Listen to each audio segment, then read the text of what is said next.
Most people think stroke risk is something that builds quietly over years. And that's true. But what almost nobody talks about is timing. Your body doesn't run at the same setting all day long. It has predictable waves: sleep, wake, stress, meals, movement.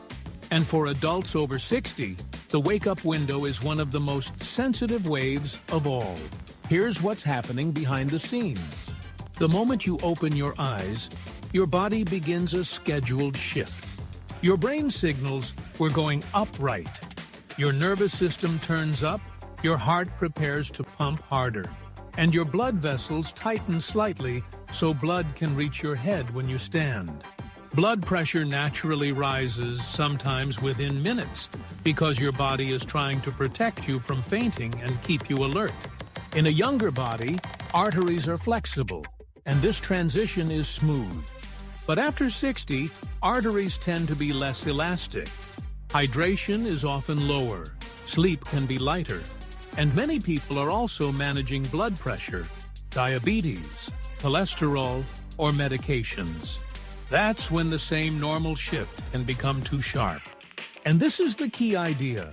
A stroke is often the final event, but the lead-up can be a series of repeated strain moments, small pressure spikes, sudden drops, blood that moves sluggishly after long sitting, mornings that start with stress instead of stability. None of these moments guarantee a stroke.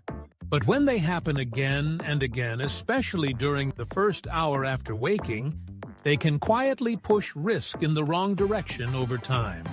That's why morning habits matter so much. Not because you need a perfect routine, and not because you should feel scared, but because mornings are when people accidentally stack triggers. You jump up fast, you scroll alarming news, you rush, you eat a salty convenience breakfast, then you sit still for a long time. Each one is small, but stacked together, they can turn a normal wake-up rise into a stronger surge, the kind that older blood vessels don't love. In this video, we're not doing clickbait fear. We're doing practical prevention. I'm going to walk you through 8 common morning triggers that can make the wake-up surge harsher, especially if you're over 60.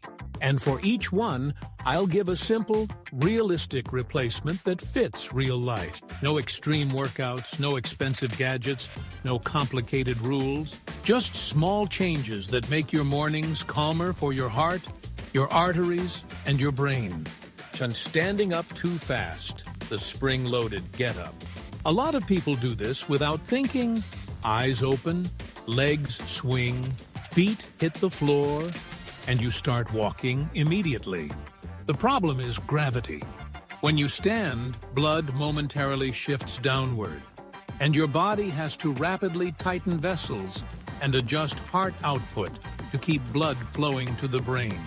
In older adults, that reflex can lag, creating sharp swings. Some people get a sudden drop, lightheaded, shaky, while others rebound into a spike, pressure surge. This isn't rare. A 2020 review on initial orthostatic hypotension in older adults describes it as common, and secondary summaries of the same work report prevalence around the high 20% range in community-dwelling older adults. The practical fix is boring but powerful. Take 20-30 seconds to move ankles and hands. Sit on the bed edge for half a minute, stand slowly, then pause before walking. Those extra seconds let your circulation hand off smoothly instead of slamming the system. 2. Lying flat too long after you're already awake. Some people don't jump up. They do the opposite. They wake up fully, then stay flat for a long time scrolling or thinking. The hidden issue is the abrupt transition later. Staying flat can keep circulation in a low-demand setting. Then, when you finally sit or stand, your body has to switch from 0 to 100. That late switch can feel like a head rush, a wobble, or a sudden pounding heartbeat. A safer rhythm is to wake the pump while you're still in bed. Flex and point your toes, rotate ankles, bend knees, roll shoulders, then sit up gradually. You're not trying to do exercise in bed. You're simply preventing the delayed shock that happens when the first real movement is sudden. Perceive instant stress in the first minutes. News, rushing, conflict, multitasking. Your body already wakes with a built-in hormone ramp to help you become alert. If you stack emotional stress, immediately alarming headlines, trying to rush, an argument, or even frantic multitasking, you push heart rate and blood pressure higher on top of an existing morning surge. It's like revving an engine hard while it's still cold. The alternative doesn't need meditation music or complicated routines. It's a deliberate, quiet buffer for 5 minutes. Delay headlines, delay conflict, move slower than you think you need to, and breathe with a longer exhale than inhale. That one choice can blunt the sharp edge of the surge, especially in people who already run anxious in the morning. Third, the sodium trap at breakfast. Even when it doesn't taste salty, most people blame the salt shaker. But the real sodium load often comes from processed breakfast foods, packaged bread, processed meats, instant soups, pre-made sauces, and grab-and-go items. The American Heart Association recommends no more than 2,300 milligrams of sodium per day, with an ideal goal of 1,500 milligrams a day for most adults, and notes that average intake is over 300 milligrams a day, with most sodium coming from packaged restaurant foods rather than table salt. Why does this matter in the morning? Because sodium pulls water into the bloodstream, increasing blood volume, which can nudge blood pressure upward right when your system is already ramping. The fix is not eat bland. It's shifting your default breakfast away from processed salt bombs and toward simple basics: eggs, oats, fruit, plain yogurt, then using lemon, pepper, garlic, herbs, or vinegar to keep it satisfying. 5. Skipping breakfast repeatedly, letting the morning run on stress chemistry. Skipping breakfast isn't automatically dangerous for everyone, but in older adults, it often creates a pattern. Longer time running on stress hormones, more blood sugar volatility later, and a bigger chance of overeating or choosing salty convenience foods as the day goes on. That combination can turn mornings into a daily roller coaster. A calmer approach is a small anchor within the first 60 minutes. Protein plus fiber. It can be modest, think steady, not huge.